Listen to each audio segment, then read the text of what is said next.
நாளிலும் நம்ம வேதத்திலிருந்து பார்க்க போற காரியம் என்னவென்றால் எடுத்துக் கொள்ளுங்கள். நீதிமொழிகளின் புஸ்தகம் 4ஆம் அதிகாரம் 26ஆம் வசனம் வாசிப்போம். நீதிமொழிகளின் புஸ்தகம் 4ஆம் அதிகாரம் 26ஆம் வசனம். உன் கால்நடையை சீர்தூக்கி பார், உன் வழிகள் எல்லாம் நிலைபெறப்பட்டிருப்பதா. நாம் எல்லாரும் வசனத்தை அறிந்திருக்கிறோம். வேதம் சொல்லுகிறது உன் கால்நடையை சீர்தூக்கி பார். சீர்தூக்கி பார் அப்படி என்றால் அதுக்கு என்ன அர்த்தம் அப்படின்னா, சிந்தனை பண்ணு, இல்லைன்னா ஆழ்ந்து யோசி.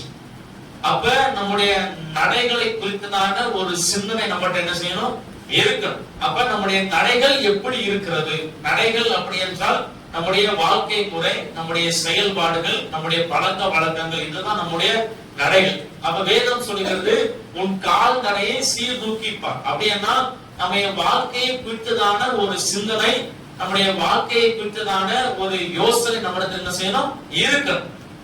அப்ப கர்த்தரை ஏற்றுக்கொண்ட பிள்ளைகளா இருக்கிற நீங்களும் நானும் நம்முடைய நடைகள் எப்படி இருக்கிறது? நம்முடைய நடைகள் ரொம்ப ரொம்ப முக்கியம். நம்முடைய வாழ்க்கை முறை ரொம்ப ரொம்ப முக்கியம். அப்ப தேவ சமூகத்தில் வந்திருக்கிற நீங்களும் நானும் வேதத்தை வைத்துக் கொண்டு நம்முடைய நடைகள் வேதத்தின்படி இருக்கிறதா என்பதை நம்ம என்ன செய்யணும், சிந்தித்து ஆராய்ந்து அந்த நடைகள் சரியில்லை அப்படின்னா என்ன செய்யணும், வேதத்தை வைத்துக் கொண்டு நம்ம என்ன செய்யணும், சரிபடுத்த நம்ம என்ன செய்யணும், முயற்சி எடுக்கணும். ஏனென்றால் உதாரணமாக இந்த வசனத்தை வாசித்து பாருங்க. நீதிமொழிகள் புஸ்தகம் 16ஆம் அதிகாரம் 17ஆம் வசனம் வாசிங்க. தீமையை விட்டு விலகுவதே செம்மையானவர்களுக்கு சமான பாதை, தன் நடையை கவனித்து இருக்கிறவர் தன் ஆத்துமாவை காக்கிறான். வேதம் சொல்லுகிறது தன் நடையை கவனிச்சிருக்கிறவன் தன் ஆத்துமாவை காக்கிறான். நம்முடைய நடைகளை கவனிப்பது நம்முடைய ஆத்துமாவை காப்பதற்கு சமமா இருக்கிறது. அதே போல பிரசங்கின் புஸ்தகம் 5ஆம் அதிகாரம் 1ஆம் வசனம் வாசித்து பார்க்கிற போது, நீ தேவாலயத்திற்கு போகும்போது உன் நடையை காத்துக்கொள்.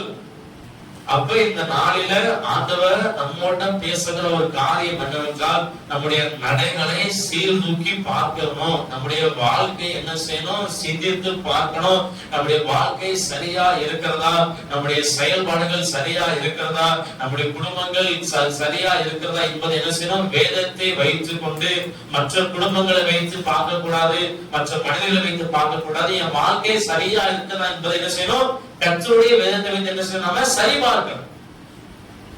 அந்த வீட்டு மனுஷரை பார்த்து அவர் எப்படி இருக்காரு, நான் இப்படி இருக்கிறேன், அவர் இப்படி இருக்கா, நான் இப்படி இருக்கா சொல்லி என்ன செய்யக்கூடாது. மனிதர்களை பார்த்து நம்ம சரிபடுத்தாதபடிக்கு வேத வசனங்களை பார்த்து ஆண்டவர் நமக்கு என்ன சொல்லி இருக்கிறார், வேதம் நமக்கு என்ன சொல்லுது என்பதை என்ன செய்யணும், வைத்து நம்ம சரிபடுத்தி கொள்வோமானால், நம்முடைய நடைகளை சீர்தூக்கி பார்ப்போமானால், அது நிச்சயமா நம்முடைய வாழ்க்கைக்கு பெரிய ஆசீர்வாதமா இருக்கும். இந்த நாளிலே நம்ம வேதத்தை வைத்துக் கொண்டு ஒரு 4 காரியங்களை நம்ம பார்க்க போறோம். வேதத்தின் அடிப்படையில் நம்முடைய நடைகள் எப்படி இருக்கணும், வேதத்தின் அடிப்படையில் நம்முடைய வாழ்க்கைகள் எப்படி இருக்குன்னு சொல்லி ஒரு 4 காரியங்களை பார்ப்போம். முதலாவதாக எடுத்துக்கொள்ளுங்கள் அப்போஸ்தலர் நடவடிக்கைகள் புஸ்தகம் 2ஆம் அதிகாரம் எடுத்துக்கொள்ளுங்கள். அப்போஸ்தலர் நடவடிக்கைகள் புஸ்தகம் 2ஆம் அதிகாரம் 44ஆம் வசனமும் 46ஆம் வசனமும் வாசிங்க. விசுவாசிகள் எல்லாரும் ஒருமிச்சிருந்து சகலத்தையும் பொதுவாய் வைத்து அனுபவித்தார்கள். காணியாட்சிகளையும் ஆஸ்திகளையும் விற்று பகிர்ந்து கொடுத்தார்கள். அவர்கள் ஒருமனப்பட்டவர்களாய் தேவாலயத்திலே அனுதினமும் தனித்திருந்து வீடுகள் தோறும் அப்பம் பெற்று மகிழ்ச்சியோடு கபடமில்லாத இருதயத்தோடு போஜனம் பண்ணி போகும். இந்த 3 வசனத்தை நம்ம வாசித்து பார்க்கிற போது, விசுவாசிகள் எல்லாரும் ஒருமித்து இருந்தார்கள். அதே போல அவர்கள் ஒருமனப்பட்டவர்களாய் தினந்தோறும் தேவாலயங்களில் தரித்திருந்தார்கள். அப்ப முதலாவது வேதத்தின் அடிப்படையில் நம்முடைய நடை எப்படி இருக்கணும்னா, நீங்களும் நாளும் கர்த்தரை விசுவாசிக்கிற பிள்ளைகள் நமக்குள்ளாக ஒரு மனம் இருக்கணும். ஆதி திருச்சபையினர் ஒருமனப்பட்டவர்களாய் கூடினார்கள். அப்போஸ்தலர் 2:1 வாசித்து பார்க்கிறோம். அவர்கள் ஒருமனப்பட்டு ஓரிடத்திற்கு வந்தார். அதே போல அப்போஸ்தலர் 10ஆம் அதிகாரத்துல வாசித்து பார்த்தீங்கன்னா, பொதுவை வீட்டுல பொதுவுடைய சொந்த பந்தங்கள், பொதுவுடைய நண்பர்கள், உறவினர்கள் எல்லாரும் பேதுரு பிரசங்கத்தை கேட்பதற்காக தேவ சமூகத்தில் ஒன்றாய் கூடினார்கள். புறஜாதிகள் மேல ஆவியானவர் என்னபடினா இறங்கினார், அவர்களும் அபிஷேகத்தை பெற்றுக் கொண்டார். அப்ப நீங்களும் நானும் நம்முடைய நடைகள் எப்படி இருக்கிறது? நமக்குள்ளாக ஒரு மனம் இருக்கிறதா? நம்முடைய குடும்பத்துக்குள்ளாக ஒரு மனம் இருக்கிறதா? நாம இருக்கிற இந்த சபையில நம்ம ஒரு மனமாய் இருக்கிறோமா? குடும்பத்துல 5 பேர் இருக்கிறாங்க அப்படின்னா 5 பேருக்குள்ளும் தனித்தனியாக ஒரு மனம் காணப்படும். அதே போல சபையில 50 பேர் இருக்கிறாங்க அப்படின்னா 50 பேருக்குள்ளாகவும் தனித்தனியாக இருக்கணும், ஒரு மனம் இருக்கணும். குடும்பத்தோடு ஒத்து போகணும், சபையோடு கூட என்ன செய்யணும், ஒத்து போகணும். ஒருமிச்சு வாசம் பண்ணுவது கர்த்தருக்கு பிரியமான ஒரு காரியம். ஏன்னா ஒரு மனம் இருக்கிற இடத்தில் கர்த்தர் என்ன பண்ணுகிறார்? ஆசீர்வாதத்தை கொடுக்கிறார், ஜீவனை கொடுக்கிறார். அப்ப நம்முடைய குடும்பங்களில் ஒரு மனம் இருக்கிறதா? நம்ம இருக்கிற சபையில நம்ம ஒரு மனமா இருக்கிறோமா என்பதை என்ன செய்யணும்? சரிபடுத்திக் கொள்ளணும். கர்த்தர் ஒரு மனதை எதிர்பார்க்கிறார். நீங்க யாக்கோபு 1ஆம் அதிகாரத்துல 8ஆம் வசனம் நீங்க வாசி பாத்தீங்கன்னா, இருமனம் உள்ளவன் தன் வழியில எல்லாம் நிலையற்றவனா இருக்கிறான். அதனால என்னைக்குமே கர்த்தருடைய பிள்ளைகள் வாழ்க்கையில இருமனம் என்ன செய்யக்கூடாது? இருக்கக்கூடாது. எலியா தீர்க்கதரிசி சொன்னா, கர்த்தர் தெய்வமானால் கர்த்தரை பின்பற்று, பாகால் தெய்வமானால் பாகாலை பின்பற்று. ஒரு வாரம் ஆண்டவர், ஒரு வாரம் பாகால், ஒரு வாரம் ஆண்டவர், ஒரு வாரம் பாகால் அப்படிங்கிற எண்ணம் என்ன செய்யக்கூடாது? நமக்கு இருக்கக்கூடாது. கர்த்தருடைய பிள்ளைகள் என்னைக்குமே கர்த்தருடைய பிள்ளைகளா என்ன செய்யணும்? வாழணும். இயேசு பிள்ளை அப்படின்னு சொல்வது பெரிய காரியம் இல்ல, இயேசு பிள்ளையாக வாழ்வதுதான் பெரிதான காரியமா இருக்கிறது. கர்த்தர் அதை எதிர்பார்க்கிறார். அப்ப நம்முடைய சபைக்குள்ளாகவும் நம்முடைய குடும்பத்திற்குள்ளாகவும் நாம் என்ன செய்யணும்?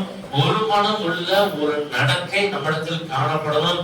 ஒரு மனம் உள்ள ஒரு வாழ்க்கை முறை, ஒரு மனம் உள்ள ஒரு செயல்பாடு என்ன செய்யணும்? காணப்படும். இன்னைக்கு உலக காரியங்களில் இருக்கிற ஒரு மனம் கூட ஆவிக்குரிய காரியங்களின் அநேக பேருக்கு இருப்பதில்லை.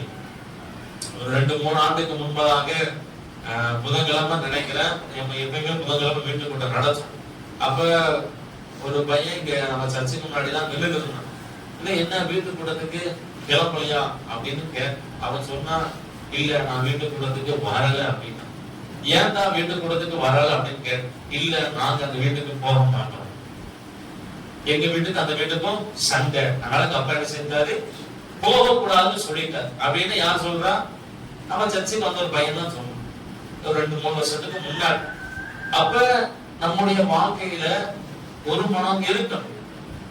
சண்டை எல்லா குடும்பத்திலும் வரத்தான் செய்யும், பிரச்சனை எல்லா குடும்பத்திலும் வரத்தான் செய்யும், பகை எல்லா குடும்பத்திலும் வரத்தான் செய்யும். அதை என்ன செய்யக்கூடாது? ஆவிக்குரிய காரியங்கள் முன்னாடி வைக்க கூடாது.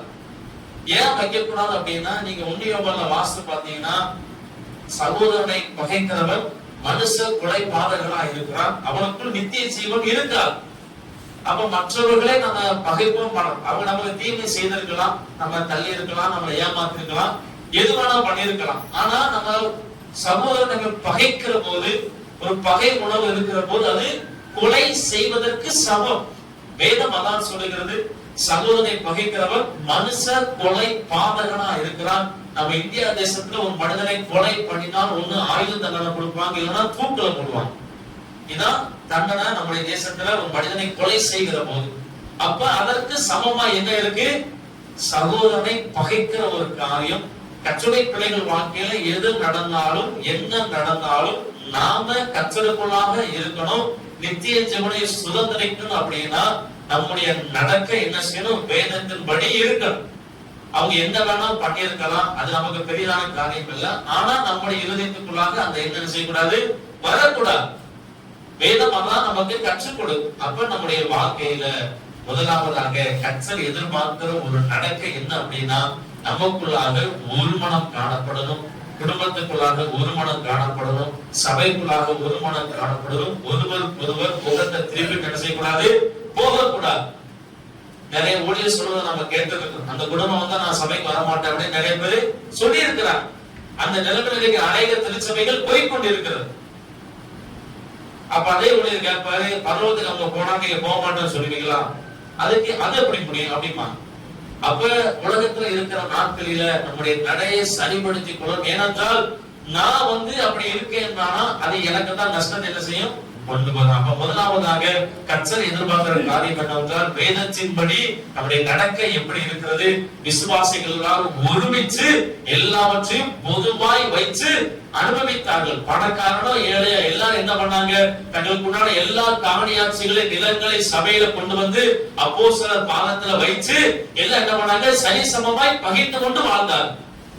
அங்க உயர்ந்தவன் கிடையாது, தாழ்ந்தவன் கிடையாது, அங்க படிச்சவன் கிடையாது, படிக்காதவன் கிடையாது, அவ வசதியானவன் கிடையாது, வசதியானவன் கிடையாது. எல்லாரும் என்ன பண்ணாங்க, ஒன்றாய் வாசம் பண்ணினார்கள், ஒன்றாய் சாப்பிட்டார்கள், ஒன்றாய் பேசி ஐக்கியமா இருந்தார்கள். கர்த்தரும் அதை தான் எதிர்பார்க்கிறார். அப்ப முதலாவது நம்முடைய நடக்கை ஒரு மனம் உள்ளவர்களா நம்ம என்ன செய்யணும், வாழும். அதனால குடும்பத்துல ஒரு மனமா இருக்க நீங்க பிரயாசப்படுங்க. கணவனுக்கு விரோதமா எழுப்பக்கூடாது, மனைவி அதே போல கணவன் மனைவிக்கு விரோதமா எழுப்பக்கூடாது, அதே போல பிள்ளைகள் பெற்றோர்களுக்கு விரோதமா எழுப்பக்கூடாது. அப்படி எழுப்புகிற போது அது நம்முடைய குடும்பத்துக்கு ஆசீர்வாதம் என்ன செய்யாது, இருக்காது. அப்ப குடும்பத்துல ஒரு மனமா இருக்க என்ன செய்யணும், எல்லாரும் பிரயாசப்படணும். அதே போல சபையில ஒரு மனமா இருக்க என்ன செய்யணும், எல்லாரும் பிரயாசப்படணும். கர்த்தரும் அதைதான் எதிர்பார்க்கிறார். நம்முடைய நடக்கையை நாம சரிபடுத்திக் கொள்வோம், நம்முடைய வாழ்க்கை முறையை சரிபடுத்திக் கொள்வோம். அது நிச்சயமா நம்முடைய வாழ்க்கைக்கு பெரிய ஆசீர்வாதமா இருக்கும். அதனால முதலாவது என்ன செய்யணும், ஒரு மனம் உள்ளவர்களாய் நம்ம வாழுகிறோமா என்பதை என்ன செய்யணும், நாம சிந்தித்து பார்த்து நம்ம என்ன செய்யணும், சரிபடுத்தி கொள்ளணும். இரண்டாவதாக வசனம் எடுத்து வாசிங்கள். பிரசங்கின் புஸ்தகம் 5ஆம் அதிகாரம் 1ஆம் வசனம். இரண்டாவதாக நம்முடைய நடைகள் வேதத்தின்படி எப்படி இருக்கணும். பிரசங்கி 5:1 வாசிங்க. நீ தேவாலயத்திற்கு போகும்போது உன் நடையை காத்துக்கொள். மூடர் பலியிடுவதை போல பலியிடுவதை பார்க்கிலும் செவி கொடுக்க சேர்வதை நலம். இரண்டாவது கவனிங்க, நம்முடைய நடைகள் எப்படி இருக்க வேண்டுமானால் இரண்டாவதாக நாம செவி கொடுக்கிறவர்களாக நாம இருக்கணும். சாமுவேல் தீர்க்கதரிசி சவுலை பார்த்து சொன்னார், ஆட்டுக்கடாக்களின் நினைத்தை பார்க்கிலும் செவி கொடுத்தலும் கீழ்ப்படிதலும் உத்தமமாய் இருக்கிறது. அவர் இரண்டாவது நம்முடைய நடை எப்படி இருக்கணும் அப்படின்னா, நீங்களும் நாளும் கர்த்தருடைய வார்த்தைக்கு செவி கொடுக்கிறவர்களாக நம்ம என்ன செய்யணும், இருக்கணும். மூடர் பலியிடுவதை போல நம்ம பலியிடுவதை பார்க்கிலும் செவி கொடுக்க சேர்வதை நலம். பொதுவா பார்த்தீங்கன்னா உலக மனிதர்கள் அவங்களுடைய விக்கிரக கோயிலுக்கு போய் அவங்க வழிபாடு முறை என்ன செய்வாங்க, சரியா செய்வாங்க. அதே போல நம்ம திருச்சபைக்கு வந்து பாட்டு பாடுறோம், கர்த்தரை ஆராதிக்கிறோம், துதிக்கிறோம். அதை விட முக்கியமான காரியம் கர்த்தருடைய வார்த்தை என்ன செய்யணும், கவனமாய் கேட்கணும். ஏன்னா எல்லா மனிதர்களும் அவர்களுடைய தெய்வத்தை என்ன பண்றாங்க, வழிபடுகிறார்கள். ஆனா நமக்கு ஒரு முக்கியமான காரியம் என்ன அப்படின்னா, நமக்கு ஆண்டவர் என்ன சொல்றாரோ அதை நம்ம என்ன செய்யணும், செவி கொடுத்து கேட்டு கீழ்ப்படியே நம்ம கற்றுக்கொள்ளணும். அதான் வேதம் சொல்கிறது, மூடர் பலியிடுவதை போல பலியிடுவதை பார்க்கிலும் செவி கொடுக்க சேர்வதே நலம்.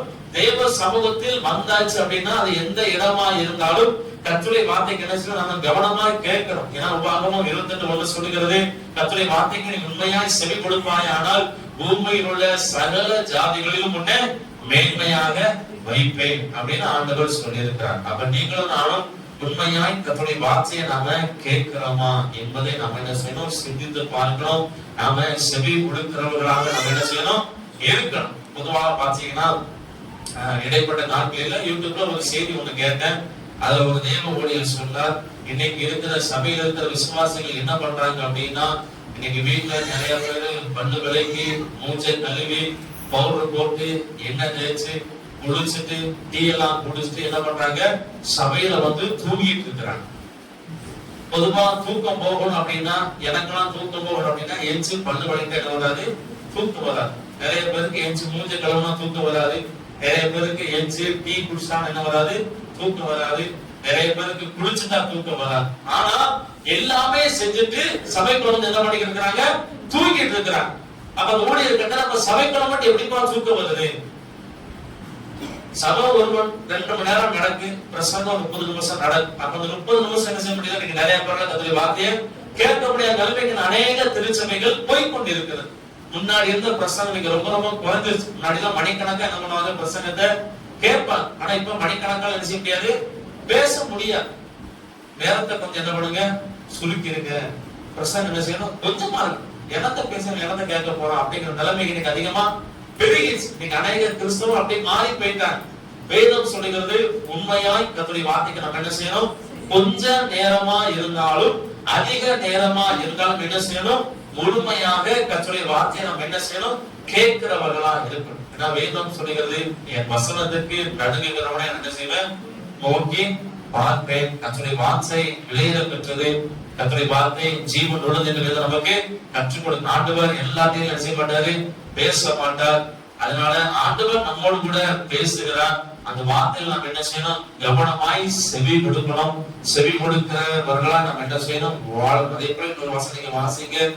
லேவியராகம புஸ்தகம் 26ஆம் அதிகாரம் 21ஆம் வசனம் வாசிங்க. லேவியராகம புஸ்தகம் 26:21. நீங்கள் எனக்கு செவி கொடுக்க மனதில்லாமல் எனக்கு எதிர்த்து நடப்பீர்களானால் நான் உங்கள் பாவங்களுக்கு தக்கதாக இன்னும் 7 தடவை வாதையை உங்கள் மேல் வரப்பண்ணி. வசனம் சொல்லுது, நீங்கள் எனக்கு செவி கொடுக்க மனதில்லாமல் எனக்கு எதிர்த்து நடப்பீர்களானால். ஒரு மனிதன் கர்த்தருடைய வார்த்தைக்கு செவி கொடுக்க மனது இல்லை அப்படின்னா அவன் கர்த்தரை எதிர்த்து நடப்பதற்கு சமமா இருக்கிறது. அவன் நீங்களும் நானும் எந்த இடத்திலும் ஒருபோதும் ஒரு காலம் கர்த்தருடைய வார்த்தை என்ன செய்யக்கூடாது? அசட்டப்படக்கூடாது.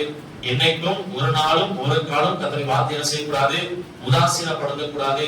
எனக்கு தெரியாததையா பேசிட போறாங்க, நான் கேட்காததையா சொல்லிட போறாங்க அப்படிங்கிற ஒரு அசட்டைத்தனம், உதாசீனப்படுத்துதல் நம்முடைய வாழ்க்கை என்ன செய்யக்கூடாது? இருக்கக்கூடாது. தெரிந்த சத்தியமா இருந்தாலும் என்ன செய்யணும்? கர்த்தர் பேசுகிற காரியத்தை என்ன செய்யணும்? கவனமாய் கேட்கணும். கர்த்தர் அதை எதிர்பார்க்கிறார். கேட்கிற இருதயத்தை கர்த்தர் என்ன பண்ணுகிறார்? ஆசீர்வதிக்கிறார். அப்ப நம்முடைய வாழ்க்கையில இரண்டாவது நம்முடைய நடக்கை எப்படி இருக்கணும் அப்படின்னா, கர்த்தருடைய வார்த்தைக்கு செவி கொடுக்கிற ஒரு பழக்கம், கர்த்தருடைய வார்த்தைக்கு செவி கொடுக்கிற ஒரு வாழ்க்கை முறை நம்மகிட்ட என்ன செய்யணும்? இருக்கணும். வேத வசனத்தை வாசிக்கிற ஒரு பழக்கம், வேத வசனத்தை தியானிக்கிற ஒரு பழக்கம். நேற்றுக்கூட நான் சொல்லியிருந்தேன், பெரையோ பட்டணத்தார் மனோவாஞ்சைய வசனத்தை ஏற்றுக்கொண்டு தினந்தோறும் என்ன பண்ணார்கள்? வேத வாக்கியங்களை ஆராய்ந்து பார்த்ததினால் தெசலோனிக்கே பட்டணத்தை விட நற்குணசாலிகளாய் மாறினார். அப்ப கர்த்தருடைய வார்த்தை ஒரு மனிதனை என்ன பண்ணுகிறது? மாற்றுகிறது. இடையில கூட நான் சொல்லியிருக்கிறேன், ஒரு வாலிப பையன் ஒரு கிறிஸ்தவ பொண்ணை என்ன பண்ணிருக்கிறான்? லவ் பண்ணிருக்கிறான். அது அவங்க வீட்டுல தெரிஞ்ச உடனே அவன் இந்து மார்க்கத்தை சேர்ந்தவன். அப்ப அந்த பொண்ணோட அப்பா அந்த பையன் என்ன பண்ணாரு? வீட்டுக்கு கூட்டிட்டு வர சொன்னார். இந்த பொண்ணு அந்த பையன் என்ன பண்ணிருக்கு? வீட்டுக்கு கூட்டிட்டு வர சொல்லி இருக்கிறது. உடனே அந்த பொண்ணோட அப்பா என்ன பண்ணார் அப்படின்னா, ஒரு புதிய ஏற்பாடை எடுத்து அந்த பையன் கையில கொடுத்தான். இந்த புதிய ஏற்பாடை என்ன பண்ணு? படிச்சு முடிச்சுட்டு நீ திரும்பி என்கிட்ட வரணும் அப்படின்னு அந்த தகப்பனை என்ன பண்ணாரு? அந்த வாலிப பையன்கிட்ட அந்த புதிய ஏற்பாடை கொடுத்து அனுப்பினார். அவன் புதிய ஏற்பாடை ஃபுல்லா வாசித்து முடிச்சுட்டு திரும்ப அந்த வீட்டை தேடி வந்திருக்கிறான். அப்ப வந்து அந்த வாலிப பையன் சொன்னாதான் அந்த அப்பாட்ட, எனக்கு உங்க பொண்ணு தேவையில்லை. அந்த தகப்பனார் கேட்டாரு, ஏப்பா என் பொண்ணு உனக்கு தேவையில்லைன்னு சொல்றேன். இல்ல, நீங்க இந்த புதிய ஏற்பாடு கொடுத்தீங்க, இந்த வசனத்தை நான் வாசிக்க நான் இப்படி பண்ணியிருக்க கூடாது. ஏன்னா என்னை நேசிப்பதற்கு ஒருவர் இருக்கிறார், அவருக்கு விரோதமான காரியங்கள் என்ன செய்யக்கூடாது, அவருக்கு பிரியமான காரியங்கள் என்ன செய்யக்கூடாது அப்படிங்கிற எண்ணம் எனக்குள்ள தோணுச்சு. அதனால எனக்கு, ஏன்னா சின்ன வயசுல இருந்தே உங்க மக கிறிஸ்தவத்துல இருந்து இயேசுவை அறிஞ்சு தெரிஞ்சு இப்ப என்னைய தேடி அவன் வந்திருக்கனால எனக்கு அவன் தேவை இல்லைன்னு சொல்லி வீட்டை விட்டு கிளம்பி போயிட்டான். அப்ப வசனம் ஒரு மனிதனை என்ன செய்யும்? மாற்றும். வேத வசனங்கள், என வேதம் சொல்லுகிறது, வசனங்கள் ஆவியாயும் ஜீவனாயும் இருக்கு. மனுஷன் அப்பத்தினால் மாத்திரமல்ல, தேவனுடைய வாயிலிருந்து புறப்படுகிற ஒவ்வொரு வார்த்தையினாலும் பிழைப்பான். நம்ம கடவுளுக்கு கொடுக்கிற இந்த வேத வாக்கியங்கள் எல்லாம் தேவ ஆவியினால் அருளப்பட்டிருக்கிறது. ஆதியாகமம் முதல் வெளிப்படுத்தின விசேஷம் வரைக்கும் எல்லாமே கர்த்தர் எழுதி கொடுத்த வார்த்தைகள். அப்ப அந்த வார்த்தைகள் ஒரு மனிதனுக்குள் செல்ல செல்ல அந்த மனிதனுடைய குணாதிசயங்கள் மாறும். வசனத்தை அதிகமான வாசிப்பேனானால், தியானிப்பேனாலும் அந்த வசனம் என்னுடைய பழக்க வழக்கத்தை மாற்றும். அந்த வசனம் என்னுடைய குணாதிசயத்தை மாற்றும், என்னுடைய செயல்பாடுகளை மாற்றும். அந்த அளவுக்கு வசனத்துக்கு வல்லமை இருக்கு. ஏன்னா எவையில வாசம் பார்க்கிறோம், தேவனுடைய வார்த்தை ஆத்துமாவை பிரிக்கிறது, கணுக்களை மூளை என்ன செய்கிறது? உருவ குச்சுகிறதா இருக்கிறது. வசனத்துக்கு அந்த அளவுக்கு வல்லமை இருக்கு. அப்ப கர்த்தர் பேசுகிற வார்த்தைக்கு நம்ம என்ன செய்யணும்? செவி கொடுக்கிற போது கர்த்தர் நிச்சயமாய் நம்முடைய வாழ்க்கையில பெரிய காரியங்களை செய்ய தேவன் வல்லவராக இருக்கிறார். அப்ப முதலாவதாக நம்முடைய நடக்கை உரமனம் உள்ளவர்களா நம்ம வாழணும். இரண்டாவதாக கர்த்தருடைய வார்த்தைக்கு நம்ம என்ன செய்யணும்? செவி கொடுக்கிறவர்களா நம்ம வாழணும். மூன்றாவதாக வசனம் எடுத்து வாசிங்க. ரோமர் எழுதுவோம் 12ஆம் அதிகாரம் 10ஆம் வசனம். அதே போல 1 பேதுரு 2ஆம் அதிகாரம் 17ஆம் வசனம். 2 வசனம். ரோமர் நிருபத்துல 12ஆம் அதிகாரம் 10ஆம் வசனம் வாசிங்க. சகோதர சிநேகத்திலே ஒருவர் மேல் ஒருவர் பட்சமாய் இருக்க கனம் பண்ணுகிறதிலே ஒருவருக்கொருவர் முந்திக் கொள்ளுங்கள். அதே போல 1 பேதுரு 2:17 வாசிங்க. எல்லாரையும் கனம் பண்ணுங்க. சகோதரத்தில் அன்பு கூறுங்கள். தேவனுக்கு பயந்திருங்கள். ராஜாவை கனம் பண்ணுங்கள். மூன்றாவதாக வேதத்தின்படி நம்முடைய நடக்கை எப்படி இருக்கு அப்படின்னா கவனிக்கணும். வேதம் சொல்லுகிறது கனம் பண்ணுகிறதில் முந்திக் கொள்ளுங்கள். அதே போல எல்லாரையும் கனம் பண்ணுங்க. அப்ப மூன்றாவது நீங்களும் நானும் மற்றவர்களை கனம் பண்ணுகிறவர்களாக நாம் என்ன செய்யணும்? வாழும். கனம் பண்ணுதல் அப்படின்னா மற்றவர்களுக்கு மரியாதை கொடுப்பது, அதே போல மற்றவர்களை உயர்வாக எண்ணுவது. ஒரே ஒரு காரியம் மறந்துடக்கூடாது. கர்த்தருடைய பிள்ளைகள் ஒரு காரியத்தை நம்ம மனசுல வச்சுக்கணும். என்ன மனசுல வச்சுக்கணும் அப்படின்னா, நம்ம யாரை பார்த்தாலும் சரி, யாரை பார்த்து பேசினாலும் சரி, என்னைக்குமே நம்மை விட மற்றவர்கள் என்ன செய்யணும்? உயர்வாக பார்க்க நம்ம என்ன செய்யணும்? பழகணும்.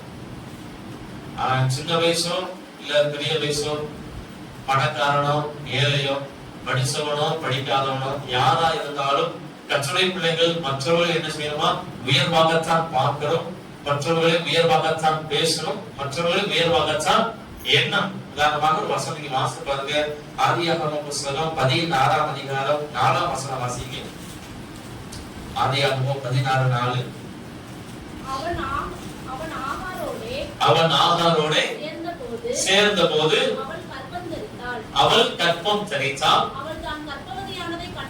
அவள் தான் கற்பவதியானதை கண்டபோது தன் நாச்சியாரை அற்பமாக எண்ணினார். நம்ம எல்லாரும் அறிந்திருக்கிறோம், சாராளுக்கு குழந்தைகள். உடனே சாராளமா என்ன பண்றாங்க? அடிமை பெண்ணாகிய ஆகாரை என்ன பண்றாங்க? ஆபிரகாமுக்கு மனைவியா கொடுக்கிறாங்க. இப்ப ஆகார் கற்பம் தரிக்கிறார். கற்பம் தரித்த உடனே சாராளை என்ன பண்ணுகிறார்? அற்பமாக பார்க்கிறார், அற்பமாக எண்ணுகிறார். உடனே சாராளமாவுக்கு கோபம் வருது. பின்பதாக கரைத்திரம் கட்டப்படுகிறோம் வாசிப்பாங்க. அப்ப கர்த்தருடைய பிள்ளைகள் ஒருபோதும் ஒரு காலம் மற்றவர்கள் என்ன செய்யக்கூடாது? அற்பமாக பார்க்க கூடாது, அற்பமாக பேசக்கூடாது, அற்பமாக நினைக்க கூடாது. அவன் அவ்வளவு பெரிய ஆளா அப்படிங்கிற பேச்சு என்ன செய்யக்கூடாது? பேசக்கூடாது. அவன் வசதியா இருக்கிறானோ வசதி இல்லாம இருக்கிறானோ, அவன் படிச்சிருக்கிறானோ படிக்காம இருக்கிறானோ, கர்த்தருடைய பிள்ளைகள் எப்பவுமே மற்றவர்கள் என்ன செய்யணுமா? உயர்வாய் பார்க்க கற்றுக்கொள்ளணும். இதுதான் கனம் பண்ணுவதற்கு ஒரு அடையாளம். வேதம் சொல்லுகிறது கனம் பண்றதுல என்ன பண்ணுங்க? முந்திக் கொள்ளுங்கள். எல்லாரையும் கனம் பண்ணுங்கள். அப்ப சக மனிதரை பார்க்கும்போது என்ன செய்யணும்? மரியாதை கொடுக்கணும். இது கர்த்தர் எதிர்பார்க்கிற ஒரு காரியம். அப்ப நம்முடைய நடக்கை வேதத்தின்படி இருக்கிறதா என்பதை என்ன செய்யணும்? நாம சீர்தூக்கி பார்க்கணும். நாம எல்லாரையும் கனம் பண்ணுகிறோமா? நீங்க பொதுவா பாக்குற போது வசதியா இருக்கிறவங்கள நீங்க எல்லாம் என்ன பண்ணுவாங்க? எல்லாரும் கனம் பண்ணுவாங்க. ஆனா வசதியா இல்லாதவர்களே கனம் பண்ணுகிறோமா? அதே போல படித்தவர்கள் எல்லாருமே கனம் பண்ணுவாங்க. படிக்காதவர்கள் நம்ம கனம் பண்ணுகிறோமா என்பதை என்ன சொல்லி யோசிச்சு பார்க்கணும். மற்றவர்கள் என்னைக்கும் என்ன செய்யக்கூடாது? அற்பமா பார்க்கக்கூடாது. நம்மகிட்ட ஒரு காரியம் இருக்கலாம், அவங்ககிட்ட அந்த காரியம் இல்லாம இருக்கலாம். நமக்கு இருக்கிற காரியத்தை வைத்து என்ன செய்யக்கூடாது? அற்பமா பார்க்கணும். அதே போல ஆகாரம் அப்படித்தான். சாரால் கற்பம் தரிக்கல. இவன் கற்பம் தரிக்கணும். இவளுக்குள்ள என்ன வந்துச்சு? ஒரு மேட்டிங்கான எண்ணம் வந்தோடனே சாரால் என்ன பண்ணுறா? அற்பமாக பார்க்கிறார். ஆசியா எனக்கு மட்டும்தான் கற்பம் கிடைச்சு, உனக்கு என்ன செய்யல? கிடைக்கல. குழந்தை பாக்கியம் கிடைச்சோம். இவளுக்குள்ளாக ஒரு பெருமை வந்துருச்சு. அப்ப நமக்குள்ளாக வேதம் சொன்னது போல கனம் பண்ணுகிறதில் முந்திக் கொள்ளுங்கள். அப்ப நீங்களும் நானும் மற்றவர்களுக்கு மரியாதை கொடுப்பதில்ல, மற்றவர்களை கனம் பண்ணுறது நம்ம முந்திக் கொள்வோமானால் அது நம்முடைய வாழ்க்கையில் இருக்கிற பெரிதான பாக்கியமா இருக்கிறது. ஒருபோதும் ஒரு நாள் மற்றவர்கள் செய்யக்கூடாது. அப்பமா பார்க்காதீங்க, அப்பமா பேசாதீங்க, அப்பமா நினைக்காதபடிக்கு அவர்களை நாம உயர்வாய் பார்ப்போம். கர்த்தர் அதை நம்ம எதிர்பார்க்கிறார். நம்முடைய நடக்கை என்ன செய்யணும்? சரிப்படுத்திக் கொள்ளணும். மூன்றாவதாக நம்முடைய நடக்கை வேதத்தின்படி எப்படி இருக்க வேண்டுமானால் நாம் மற்றவர்களை கனம் பண்ணுகிறோம். நாம் என்ன செய்யணும்? மாறணும். நம்ம கர்த்தரை கனம் பண்ணுகிற பிள்ளைகள், அதே போல கர்த்தரை கனம் பண்ணுகிறவர்கள் மற்றவர்களை நாம் என்ன செய்வோம்? கனம் பண்ண கற்றுக்கொள்வோம் என வேதம் அதான் சொல்லுகிறது. ஒருவரிடத்தில் ஒருவர் அன்பா இருங்கள், அதே போல ஒருவரை ஒருவர் தாங்குங்கள் அப்படின்றத வேதம் நமக்கு கற்றுக் கொடுத்ததுனால கனம் பண்ண நம்ம கற்றுக்கொள்வோம், கனம் பண்ண நம்ம முந்திக் கொள்வோம். ஆண்டவர் நிச்சயமா நமக்கு வேண்டிய கிருபைகளை, வேண்டிய நன்மைகளை கற்றுக் கொடுப்பார்கள். நான்காவதாக வேதத்தின்படி நம்முடைய நடக்கை எப்படி இருக்க வேண்டுமானால் மீகா எழுதின தீர்க்கதரிசன புஸ்தகம் 6ஆம் அதிகாரம் 8ஆம் வசனம் எடுத்துக் கொள்ளுங்கள். நான்காவதாக நம்முடைய நடக்கை எப்படி இருக்கணும்? மீகா தீர்க்கதரிசன புஸ்தகம் 6ஆம் அதிகாரம் 8ஆம் வசனம் வாசிக்க.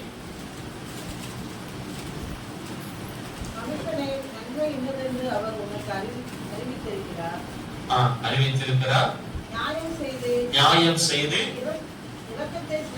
இரக்கத்தை சிநேகித்து உன் தேவனுக்கு முன்பாக மனத்தாழ்மையாய் நடப்பதே அல்லாமல் வேற எண்ணத்தை கர்த்தர் உன்னிடத்தில் கேட்கிறார். நான்காவதாக கவனிக்க, நம்முடைய நடக்கை எப்படி இருக்க வேண்டுமானால் தேவனுக்கு முன்பாக நம்ம என்ன செய்யணுமா?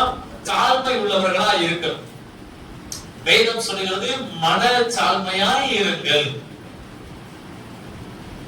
நம்முடைய நடக்கை தாழ்மையுள்ள சிந்தை, தாழ்மையுள்ள பேச்சு, தாழ்மையுள்ள செயல்பாடுகள் நமக்கு ரொம்ப ரொம்ப முக்கியம். உதாரணமாக ஒரு வசனம் எடுத்துக் கொள்ளுங்கள். என்னாகம புஸ்தகம் 12ஆம் அதிகாரம் எடுத்துக் கொள்ளுங்கள். என்னாகம புஸ்தகம் 12ஆம் அதிகாரம் 1ஆம் வசனம் 2ஆம் வசனம் வாசிக்க. எத்தியோப்பியா தேசத்து ஸ்திரியே மோசே விவாகம் பண்ணியிருந்தபடியினால் மிரியாமும் ஆரோனும் அவன் விவாகம் பண்ணின எத்தியோப்பியா தேசத்து ஸ்திரீயின் அவனுக்கு விரோதமாய் பேசி கர்த்தர் மோசே கொண்டு மாத்திரம் பேசினாரோ எங்களை கொண்டும் அவர் பேசினதில்லை என்று கர்த்தர் அதை கேட்டார். போதும். பின்பதாக நீங்க 3, 4, 5, 6 நீங்க வாச பார்க்கிற போது கர்த்தர் மிரியாமையும் ஆரோனை பார்த்து சொல்வார், மோசேக்கு விரோதமாய் பேச துணிந்தது என்ன, உங்களுக்கு பயப்படாமல் போனது என்னன்னு சொல்லி கர்த்தர் என்ன செய்வார்? பேசுவோம். அப்ப நான்காவதாக நம்ம என்ன செய்யணுமா? தாழ்மை உள்ளவர்களா இருக்கணும். அப்ப இந்த அதிகாரத்துல ஆண்டவர் நமக்கு கற்றுக் கொடுக்கிற ஒரு காரியம் என்னவென்றால், இப்ப மிரியாமும் ஆரோனும் சேர்ந்து என்ன பண்றாங்க? மோசேக்கு விரோதமாய் பேசுகிறார். என்ன பேசுறாங்க அப்படின்னா, கர்த்தர் மோசே கொண்டுமாய் மாத்திரமா பேசினார், எங்கே கொண்டும் அவர் பேசினது இல்லையோ. கர்த்தர் அதை கேட்கிறார். 4ஆம் வசனம் வாசி பாத்தீங்கன்னா, கர்த்தர் அவர் மூவரை கொண்டுபடுவார், ஆசீர்வாத கூடாரத்தில் வர சொல்லி சொல்லுவார், மோசே அப்படிப்பட்டவன் அல்ல, அவன் என் வீட்டில் எங்கும் உண்மை உள்ளவன். நம்ம எல்லாரும் அறிந்திருக்கிறோம், தேவனை முகமுகமாய் பார்த்து பேசின ஒரு மனிதன் மோசே. செங்கடலை 2ஆக பிளந்தவர் மோசே. எகிப்துல 10 வாதைகளை செய்தவர் மோசே. ஒவ்வொரு நாளும் தேவ சமூகத்தில் இருந்தவர் மோசே. அப்ப மோசேக்கு விரோதமாக மிரியாமும் ஆரோனும் பேசுகிற போது வேதம் சொல்லல, மோசே ஒரு வார்த்தையும் பேசல. இப்ப மோசே இடத்துல நாம இருந்தோம் அப்படின்னு நம்ம என்ன சொல்லியிருப்போம்? யார்கிட்ட வந்து நீ என்ன பேசிக்கிட்டு இருக்க? நான் ஒவ்வொரு நாளும் தேவனை முகமுகமா பேசுற ஒரு ஆள். நான் கோல வைத்த செங்கட 2ஆ பிளந்துச்சு, நான் எவ்வளவு பெரிய ஆளு, எனக்கு விரோதமா உன்கிட்ட பேசுறது உன்னை என்ன தைரியம் அப்படின்னு யார் சொன்னா? கர்த்தர் பேசினார், மோசே பேசல. அப்ப மோசே கர்த்தர் முன்பாக தாழ்மை உள்ளவரா இருந்தார். மோசே போல ஒரு தீர்க்கதரிசி என்ன செய்யல, பின்னாடி எழுந்தவில்லை என்ற வேதம் நமக்கு கற்றுக் கொடுக்கும். கர்த்தரை மோசே அடக்கம் பண்ணினார். அவ்வளவு விளையாட பெற்ற ஒரு மனிதன் மோசே. அப்ப மோசே விரோதமாக அண்ணனும் அக்காவும் எழும்பி பேசுகிற போது மோசே ஒரு வார்த்தையும் பேசல. மோசேக்கு பதிலாக கர்த்தர் பேசுகிறார். மிரியாமுக்கு குஷ்டரோகத்தை அனுமதித்தார். ஆண்டவர் சொன்ன ஒரே வார்த்தை, என் தாசனாகிய மோசே விரோதமாய் பேச உங்களுக்கு பயம் இல்லாமல் போனது என்ன? அப்ப நம்முடைய வாழ்க்கையில தாழ்மை உள்ளவர்கள் நாம் இருக்கிறோமா? நம்ம அநேக நன்மைகளை பெற்றிருக்கலாம், நம்முடைய ஜெபங்களை கர்த்தர் கேட்கலாம், அதே போல நம்ம பெரிய பெரிய காரியங்களை செய்யலாம். நமக்குள்ளாக தாழ்மை என்ன இருக்கணும்? போன பாயில நான் சொன்னேன், மற்றவர்கள் என்ன செய்யணும்? உயர்வாய் பார்க்கணும். ஆனா ஒருபோதும் நம்மை நாம உயர்வாக பார்த்து நம்ம என்ன செய்யக்கூடாது? உயர்த்தக்கூடாது. நான் எவ்வளவு பெரிய ஆளு, நான் எவ்வளவு நேரம் ஜெபிக்கிற ஆளு, நான் எவ்வளவு ஆண்டவருக்கு கொடுக்கிற ஆளு அப்படிங்கிற பேச்சு என்ன செய்யக்கூடாது? வரக்கூடாது. ஆனா மோசே அப்படி என்ன செய்யல? பேசல. பெருமையான பேச்சு கர்த்தருடைய பிள்ளைகள் நாம் என்ன செய்யக்கூடாது, வரக்கூடாது.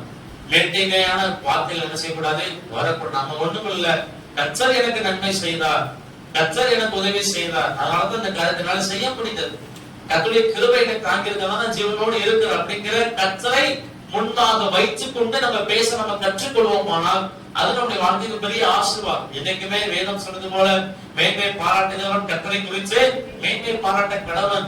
நம்முடைய வாழ்க்கையில எல்லா காரியத்திலும் என்ன செய்யணும், கர்த்தரை மேன்மை பாராட்ட நம்ம கற்றுக்கொள்கிற போது அது நிச்சயமா நம்முடைய வாழ்க்கையில் பெரிய ஆசீர்வாதம். வேதம் சொல்லுகிறது, மனச்சாண்மையா இருப்பதை அல்லாமல் தேவன் உலகத்தில் வேறு எதை என்ன செய்கிறார், கேட்கிறார். அதே போல இயேசுவானவர் தாழ்மை உள்ளவராய் இருந்தார்.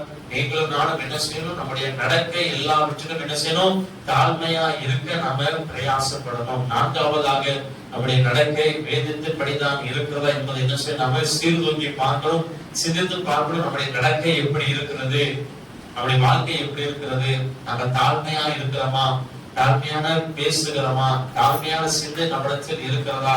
அதனால நான்காவதாக, ஏன்னா தாழ்மை உள்ளவர்கள் கர்த்தர் என்ன பண்ணுகிறார், கிருபை அளிக்கிறார். பெருமை உள்ளவன கர்த்தர் என்ன பண்ணுகிறார், எதிர்த்து நிற்கிறார். ஒருபோதும் பெருமைக்கு இடம் கொடுக்காமல், வேற்றுமைக்கு இடம் கொடுக்காமல் தாழ்மையா இருக்க நம்ம கற்றுக்கொள்வோம். கர்த்தர் நமக்கு பெரிய காரியங்கள் செய்வாராக. 4 காரியங்கள். கால்நடையை சீர்தூக்கிப்பார். நம்முடைய நடைகள், நம்முடைய வாழ்க்கை முறை எப்படி இருக்கு. முதலாவதாக, நீங்களும் நானும் என்ன செய்யணும், ஒரு மனம் உள்ளவர்களா நாம் என்ன பண்ணணும், வாழணும். இரண்டாவதாக நாம் என்ன செய்யணும், கர்த்தருடைய வார்த்தைக்கு செவி கொடுக்கிறவர்களாக நாம் என்ன செய்யணும், இருக்கணும். மூன்றாவதாக, நீங்களும் நானும் என்ன செய்யணும், மற்றவர்களை கனம் பண்ணுகிறவர்களாக நாம் இருக்கணும். நான்காவதாக, நாம் என்ன செய்யணும், தாழ்மை உள்ளவர்களா நம்ம இருக்கிற போது கர்த்தர் நிச்சயமா நம்முடைய வாழ்க்கையை கர்த்தர் ஆசீர்வதிக்கிறார். ஒரு காரியத்தை நம்ம மனதில் வச்சுக்கிடணும், நம்ம ஜெபத்தின் மூலியமாய் கர்த்தர் நம்மை ஆசீர்வதிக்கிறவல்ல, நம்ம வாழுகிற வாழ்க்கையின் மூலியமாக, நம்முடைய செயல்பாடுகள் மூலியமாக, நாம செய்கிற கிரியைகள் மூலியமாகத்தான் கர்த்தர் நம்ம என்ன பண்ணுகிறார், ஆசீர்வதிக்கிறார். அதனால நம்முடைய கிரியைகளை, நம்முடைய செயல்பாடுகளை வேதத்தின்படி நாம மாற்றிக்கொள்வோம். கர்த்தருடைய நன்மையை நாம பெற்றுக்கொள்வோம்.